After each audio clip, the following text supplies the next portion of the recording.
Sabe onde tem os melhores games, acessórios e serviços para o Nintendo Switch? Na Big Boy Games você encontra os jogos em mídia física, na 03 Games você compra os gift cards, na Cogumelo Shop você encontra o Switch e acessórios, e a Mac Services é assistência técnica de confiança. Todos os serviços atendem o Brasil todo, links e descontos na descrição.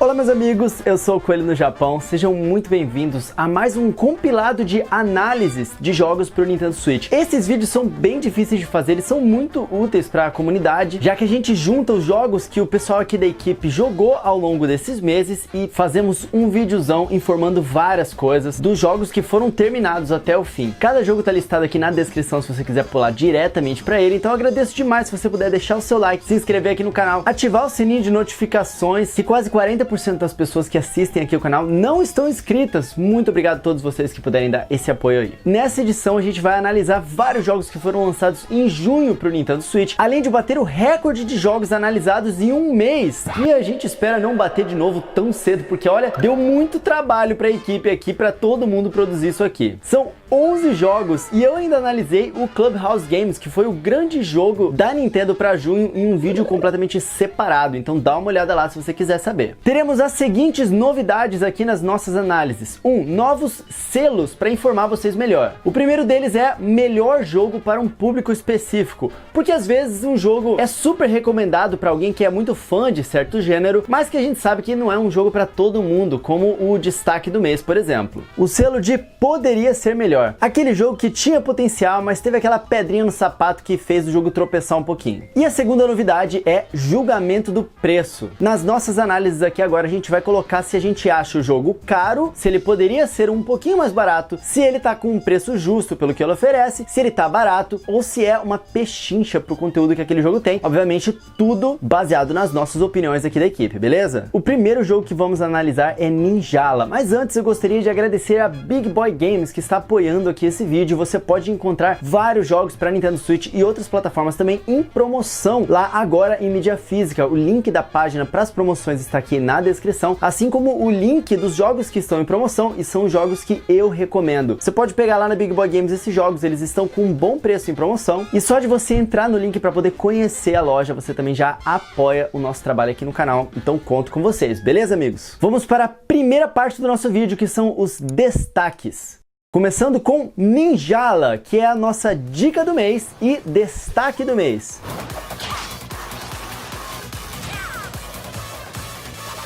Ninjala é um jogo que foi marketeado bastante com um visual de Splatoon, né? Você consegue ver ele claramente e relembrar o clássico da Nintendo. Só que dessa vez, o jogo competitivo que estava chegando ao Nintendo Switch era totalmente gratuito, ao contrário de você ter que pagar $60 para poder participar daquelas batalhas. Mas claramente o jogo não é uma cópia de forma alguma de Splatoon. A arte dele lembra um pouquinho, mas a jogabilidade é completamente diferente. Nesse game você controla crianças mais ou menos da mesma faixa etária, só que em vez delas se transformarem em lulas e atirarem tintas, é um jogo de combate corpo a corpo e não em tiro, né, à distância. A jogabilidade é muito interessante, envolvendo uma série de mecânicas, como a porrada normal, que se você bater no inimigo com ele com a vida baixa, você consegue derrotá-lo e ganhar um Ippon, né, que é a pontuação do jogo. Tem o ataque especial, que varia de que arma você vai estar utilizando ali naquele momento, e cada ataque especial pode acertar os inimigos que estão longe, pode te ajudar a desviar de certos ataques, ou podem ajudar a aumentar a sua força. Existe também uma mecânica que é o Clash, né? Quando você e o inimigo se batem ao mesmo tempo, aparece uma setinha azul, vermelha e verde, né? Que funciona mais ou menos como pedra, papel e tesoura. Você vai escolher uma direção, o seu inimigo vai escolher outra direção, e o verde ganha do vermelho, que ganha do azul, e quem escolher a vencedora ali vai ganhar aquele Clash e conseguir dar o dano no oponente, ou se empatar você entra em Clash novamente. E apesar dessa ser uma mecânica interessante naquelas batalhas frenéticas, é aí que começa a ficar um pouco complicada essa jogabilidade, porque é muito aleatório, você não sabe se você vai ganhar, se você vai perder, às vezes você perde e você nem entende porquê. O jogo ele não faz um ótimo trabalho de te explicar muito bem como que essa mecânica funciona, o que acaba de fato sendo um problema para a jogabilidade geral do jogo, porque um Clash acontece o tempo inteiro quando você está jogando, e isso faz com que a jogabilidade até fique um pouco confusa. Depois que você entende essa mecânica, ela passa a ficar um pouco mais interessante, mas você sempre vai estar ali contando com a sorte de conseguir ganhar ou não. Outras habilidades que você tem que são muito importantes importantes e que nem sempre o jogo explica tão bem também é o fato de você usar o chiclete. As suas armas e tudo no jogo ali são feitas de chiclete. Você tem uma bolha de chiclete que você pode expandir para se defender dos inimigos, como também para poder lançar aos inimigos e prender eles durante um tempinho para você poder atacar. Essa inclusive é uma estratégia bem boa, e outra funcionalidade do chiclete é que quando você expande a bolha, você consegue um pulo no ar que vai te propulsionar para frente, aumentando muito mais a manuseabilidade do seu personagem ali sobre o mapa. Acontece que se você fica sem chiclete, as suas chances ali durante uma batalha ficam muito debilitadas, então você tem que o tempo inteiro estar controlando ali essa quantidade de chiclete. Durante a batalha você consegue bater em certos drones ali que aumentam a sua barrinha máxima de chiclete, e se você aumentar a barra o suficiente também você consegue criar uma bola enorme de chiclete para criar uma arma grande, né? Aí nisso você tem uma vantagem muito maior sobre os seus oponentes, causando não apenas mais dano, mas podendo lançá-los muito mais longe, conseguindo o seu ipom mais fácil desse jeito. No início o matchmaking era um pouco complicado no jogo, porque você só podia jogar com as pessoas da sua região, e como aqui no Brasil o pessoal tá trocando de país o tempo inteiro para poder comprar nas eShops mais baratas,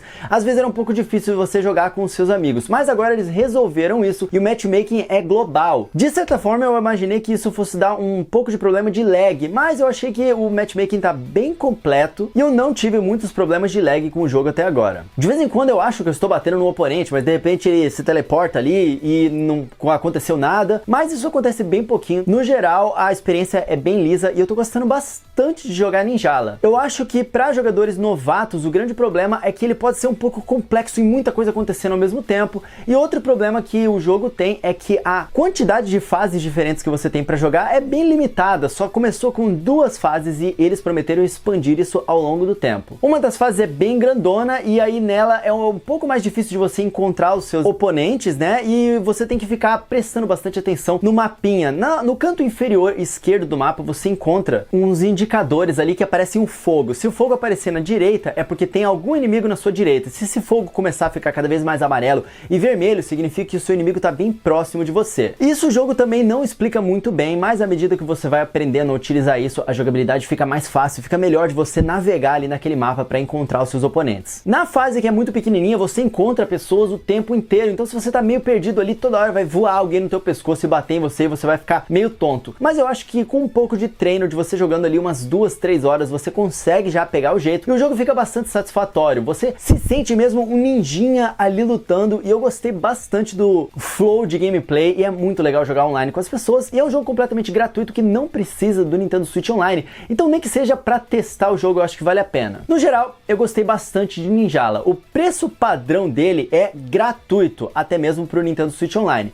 O ponto alto dele é o visual e a variedade de armas, que tem muita coisa, e você pode gastar um pouquinho de dinheiro para conseguir uns gachas que te dão um monte de armas diferentes, e cada uma delas você consegue ir testando e ir melhorando nos seus diferentes estilos de luta ali e escolhendo o que funciona melhor para você como jogador. O ponto baixo do jogo é que de início a jogabilidade pode parecer bastante confusa, já que tem muitas possibilidades de ataques e várias coisas acontecendo ao mesmo tempo, e eu acho que essa mecânica do Clash também é um ponto baixo, já que ele interrompe o flow de gameplay o tempo inteiro ali. Em termos de acessibilidade, eu acho o jogo até bastante acessível, apesar de ele não ter muitas opções, tá? Você pode ativar ou desativar ali a questão do motion control. Eu recomendo inclusive desativar, porque eu achei que o controle de movimentos do jogo não é muito bom, mas a nota de acessibilidade eu vou dar aqui nota 6, porque eu acredito ainda que ele tem muito o que fazer para explicar aos jogadores melhores como se locomover ali dentro do jogo e ficarem melhores para aquele início ali não ser tão tortuoso. Em termos de dificuldade, a minha nota também fica ali 7,5. Eu acho que ele é um jogo que vai depender bastante dos seus oponentes, né? Ele tem um modo single player que é pago também, você pode pagar $10 ali e comprar um modo single player que é bem simples e divertidinho, não é muito difícil de você passar, mas também não é molezinha. Eu acho que uma nota 7,5 para dificuldade é justa. Em termos de versatilidade, ele ganha nota 8, porque tem muita coisa diferente que você pode fazer ali, tanto escolher armas diferentes que vão se adaptar melhor ao seu estilo de jogo, quanto vários modos de jogo diferentes, seja para você treinar, jogar sozinho, ou jogar no modo single player, ou jogar online com a galera, o que for melhor melhor para o seu estilo de jogo. E no final, eu acho que Ninjala aqui na nota Coelho no Japão ganha 7,5. O jogo tem ainda bastante para poder melhorar, principalmente porque ele veio com vários bugs ali que aos poucos eles estão corrigindo. A interface eu acho que falta melhorar um pouquinho. O jogo ele tem que explicar melhor para o jogador como que ele pode fazer ali para poder jogar. Mas 7,5 é uma nota bastante acima da média e eu gosto bastante de Ninjala. Eu acho que ele é um jogo que ele vai evoluir com o tempo, ainda mais com um jogo gratuito, ele sempre vai estar recebendo updates ali para incentivar as pessoas a continuarem voltando e jogando e gastando um pouco de dinheiro ali. De qualquer forma, é um jogo gratuito, que já é um plus, né? Um jogo dessa qualidade e de gratuito. E eu acredito que a nossa recomendação com ele no Japão aqui de quando você deve adquirir é imediatamente, vai lá e baixa Ninjala e testa e vê o que você acha do jogo.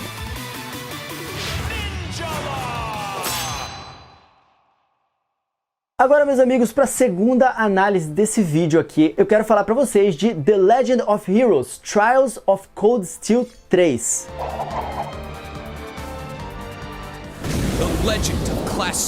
Os fãs de RPGs, especialmente os orientais ou os JRPGs, né, como a gente chama, ganharam mais um item indispensável, porque no finalzinho de junho, uma série lendária de JRPGs finalmente embarcou nas plataformas Nintendo, a série The Legend of Heroes. Apesar do pai do jogo ser de Super Famicom também. Super Famicom, Coelho, você me pergunta, mas esse aqui não é o 3? Pois é, a série The Legend of Heroes, ela veio de uma variação de outra série que é a Dragon Slayer, da década de 80. Em 1989 foi lançado Dragon Slayer, The Legend of Heroes, e teve mais 4 sequências, só que a partir do terceiro eles tiraram o nome Dragon Slayer. Depois de 5 jogos, a desenvolvedora Nihon Falcon decidiu criar outros jogos no mesmo universo, mas em continentes diferentes. E em 2013 saiu o primeiro Trials of Cold Steel. E agora cá estamos no Nintendo Switch jogando a sua segunda continuação, já com o 4 anunciado para o Nintendo Switch. Então fica ligado nesse jogo aqui. Bom, com toda essa introdução, você já deve esperar que o universo do jogo seja extremamente rico e detalhado. Afinal, são 30 anos estruturando esse universo. Quem gosta aí de jogos de outras obras que criam uma geografia própria e permitem vários capítulos independentes, como até mesmo o Senhor dos Anéis faz, já pode adicionar aí um ponto interessante desse jogo. Você passa por várias cidades com uma história estruturada, personagens que vieram de outros lugares do mundo e trazem a sua cultura local, como por exemplo a personagem Juna, que é de outro país chamado Crossbell, região essa que teve jogos no passado já localizados por lá. Diferente do protagonista, que é da região de Erebonian. Inclusive é aqui em Erebonian que se passa a série Cold Steel. Seguindo aí a onda de JRPGs escolares, você controla Rian Schwarzer, que é um prodígio ex-aluno da classe 7 que se formou nos jogos passados. Ele se formou como uma lenda e agora ele foi convidado a ser professor. Então Trials of Cold Steel talvez seja um Fire Emblem Three Houses futurista, só que de turno, em vez de Tactics, né? E se você gostou de Fire Emblem Three Houses, eu acho que é um ponto interessante para você também prestar atenção nesse jogo aqui. O jogo disponibiliza uma sessão de leitura para você sacar o que aconteceu nos jogos anteriores e outras informações do universo do jogo. E mesmo assim, obviamente a sua experiência não será a mesma de quem jogou os jogos anteriores, mas o Pedroca, que foi quem escreveu essa análise aqui, não jogou os outros jogos e atesta que dá para curtir a história de Trials of Cold Steel só com o que foi disponibilizado nesse jogo aqui, a terceira versão. Mas o grande destaque é o seu combate de turno. Ok, já deixamos avisados aqui, não é nada simples, tá? Inclusive, o jogo ele toma a decisão de iniciar com um chefe super difícil logo no início do jogo e depois sim ele te dá o tutorial de batalha. Vai entender por que eles escolheram isso. Ele tem um sistema complexo de ordem de quem ataca na vez de quem, como tirar o turno do seu inimigo, como furar a fila do outro personagem. Além disso, os ataques podem atingir um inimigo ou uma área reta ou circular para poder atingir vários de uma vez. Você tem 2 barras de ataque, uma para magias com elementos como fogo, raio e etc, sendo que existe aí fraquezas elementais dos seus inimigos, e a outra barrinha é para ataques especiais da sua arma. Administrar tudo isso dá um trabalhão, até porque nenhuma das 2 barras e nem o seu HP se regenera sozinho. Você precisa se curar, upar ou achar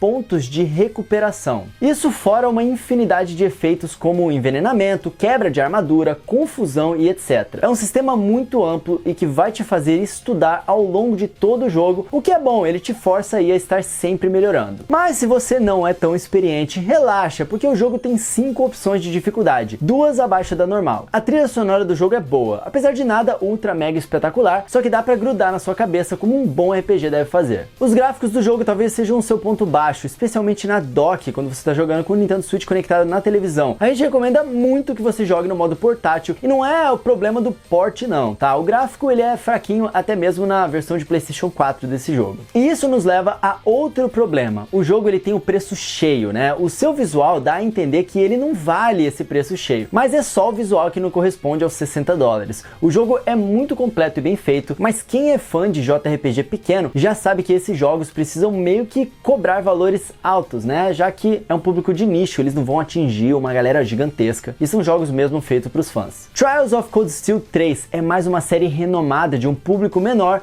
um jogo de nicho e que se estabelece no Nintendo Switch. Isso é muito bom porque permite os nintendistas a conhecerem séries diferentes e ao mesmo tempo mais próximo de séries da Nintendo da sua preferência. Por exemplo, se você joga Xenoblade ou Fire Emblem, você com certeza deve colocar Trials of Cold Steel 3 na sua lista. Esse aqui não é um jogo obviamente para todas as pessoas, mas pro nicho em que ele é focado e direcionado, com certeza foi o melhor jogo do mês. E por causa disso, Trials of Cold Steel 3 inaugura o selo melhor jogo para um público específico. O preço padrão do jogo é 60 dólares e ele recebe o selo aqui de poderia ser um tiquinho mais barato. O ponto alto dele é o excelente sistema de combates por turno e o ponto baixo é um preço inacessível para muitas pessoas. Em termos de acessibilidade, a gente pode dizer que a dificuldade ganha 4 de 5 e em termos de versatilidade, ele ganha A. A nota final da equipe Coelho no Japão para Trials of Cold Steel 3 é 8,75, bem específico, hein, Pedroca? E você deve adquirir esse jogo agora mesmo se você tiver a grana para poder jogar e se for um estilo de jogo que te interessa, porque é um ótimo jogo.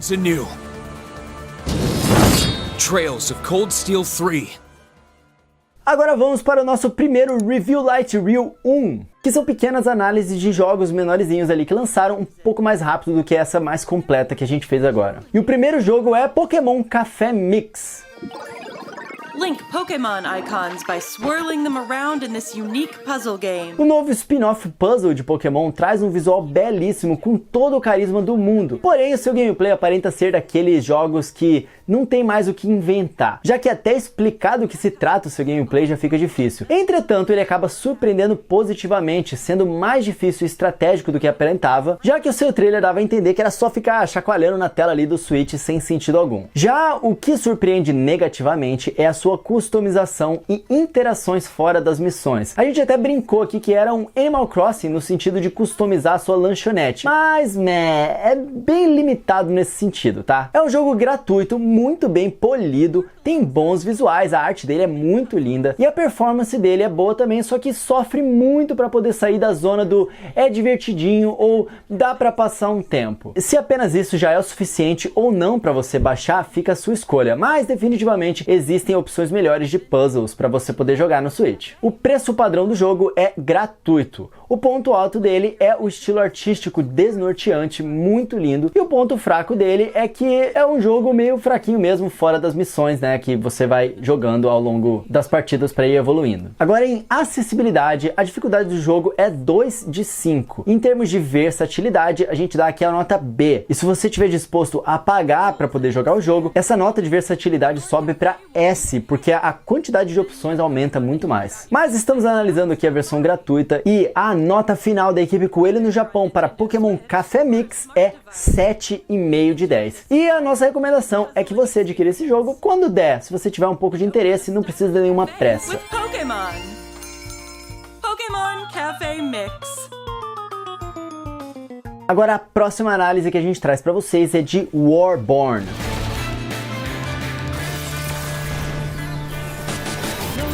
Warborn é um jogo de estratégia tático de temática mecha, com movimentação hexagonal. O seu sistema de combate é relativamente simples, considerando o gênero, né? Mas que se diferencia dos outros jogos por se afastar da parte RPG, já que você não sobe de level e adquire ataques novos e etc. Ele se aproxima mais de RTS ou de Tower Defenses, porque você vai adquirindo recursos conforme vai conquistando torres e você pode comprar unidades ao longo da batalha, como num Age of Empires da vida, por exemplo, e essas unidades obviamente mudam de valor conforme o seu poder. Um destaque especial do Pedroca, que vocês sabem que é músico, é para sua trilha sonora com timbres simplesmente excelentes e uma composição fortemente inspirada no rock progressivo, lembrando bandas como Porcupine Tree, com compassos diferentões, destaques instrumentais para vários instrumentos diferentes e melodias muito bem trabalhadas. A alta qualidade do jogo e a sua combinação de mecânicas que funcionam muito bem dá a esse jogo o selo de surpresa do mês. O preço padrão de Warborn é de $25 e ele ganha o selo aqui de podia ser um tiquinho mais barato. O ponto alto do jogo é a sua trilha sonora de rock progressivo e também a boa combinação de elementos de jogos de estratégia e jogos em tempo real. O ponto baixo do jogo é a falta de interações fora das batalhas. Em termos de acessibilidade, o jogo ele ganha 2,5 de 5 em termos de dificuldade e a versatilidade do jogo é B+. A nota final de Warborn da equipe Coelho no Japão é 8,5 de 10 e a nossa recomendação é que você adquira esse jogo assim que possível se você se interessou nessa análise.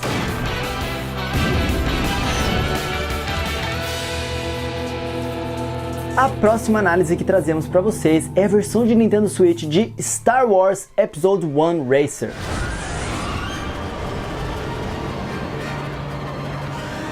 A sua nostalgia vai bater bastante forte com esse port HD diretamente do Nintendo 64. Na verdade, bate forte até demais na minha opinião, porque depois de se encantar, você vai notar que os visuais estão parecidos até demais com o original, me dando um pouco daquela sensação que eu tive quando eu analisei para vocês o Panzer Dragoon, né, de Nintendo Switch. Que eu achei que eles melhoraram o visual, só que ainda assim tinha aquela sensação muito antiga. Mas ok, os visuais não são de fato o maior ponto de acerto desse port em HD. Até alguns bugs do jogo original foram mantidos, provavelmente não de propósito, eu acho. Mas o fato é, poucas experiências em jogos de corrida se comparam a de dirigir as pistas insanas desse jogo com a trilha orquestrada de Star Wars. E ainda, o mais importante, a sua jogabilidade está 100%. Na verdade, até mais fluida do que muitos jogos indies atuais. Para os jogadores velhos e nostálgicos ou simpatizantes com o estilo 64 bits, Star Wars Episode 1 Racer é sim uma ótima pedida para jogos futuristas de corrida, ainda mais para jogar de 2 jogadores. Sério, mesmo que você não tenha jogado o jogo original. Mas se você não é lá muito chegado, esteja avisado que o visual 64 bits salta na sua cara o tempo inteiro, mas você vai estar perdendo um ótimo jogo num preço legal para você ter uma alternativa a jogos de corrida no Suitão. O preço padrão do jogo é de $15 e ele ganha o nosso selo aqui de que poderia ser um tiquinho mais barato. O ponto alto dele é a jogabilidade melhor do que muitos jogos de corrida atuais. O ponto baixo dele é que o visual quase que é um visual de emulador, cara. Em termos de acessibilidade, ele ganha o selo de dificuldade 2,5 de 5 e em termos de versatilidade, ele ganha C+. Não é a grande coisa não. E a nota final da equipe Coelho no Japão para Star Wars Episode 1 Racer é de 7,5. E se você se interessou nesse jogo, a gente recomenda você adquirir ele quando der, assim, quando você tiver uma graninha sobrando, sem muita pressa.